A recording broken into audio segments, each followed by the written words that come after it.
ధనుస్సు రాశి జాతకులు మీ యొక్క జాతకంలోకి శని ప్రవేశించబోతుంది. ఖచ్చితంగా ఈ పని చేయండి, లేకుంటే మీకు ఇబ్బందులు తప్పవు. ఈ రాశి జాతకుల యొక్క జీవితం ఈ దిశగా మారబోతుంది. కారణము శని గ్రహము. శని ప్రభావం అనేది ప్రవేశించిందంటే చాలా ఇబ్బందులు, కష్టాలు, ఆర్థికమైన కష్టాలు, గొడవలు, ఇబ్బందులు ఎన్నో వచ్చి మనిషిని కృంగతీసి హింసిస్తుంటాయి. ఇలా పనులు జరగకపోవడము, ఇబ్బందులు పడ్డము, అప్పుల పాలవ్వడము అన్ని రకాలుగా జరుగుతుంటాయి.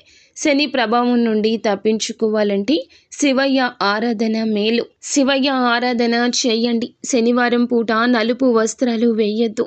ఉపవాస దీక్ష చేయండి. శని చాలా శాంతిస్తాడు. జంతువులకు, ముఖ్యంగా కుక్కలకు ఆహారం పెట్టండి. శని తొలగిపోతుంది. మీకు ఇంకా ఇతరత్ర ఎటువంటి సమస్యలు, సంతాన సమస్యలు, భార్యాభర్తల సమస్యలు, స్త్రీ పురుష వశీకరణం కూడా చేయగలరు మా గురువు గారు. 3 రోజుల్లో పరిష్కారం లభించును. గుప్త నిధులు తీయబడును. నమ్మకంతో సంప్రదించండి.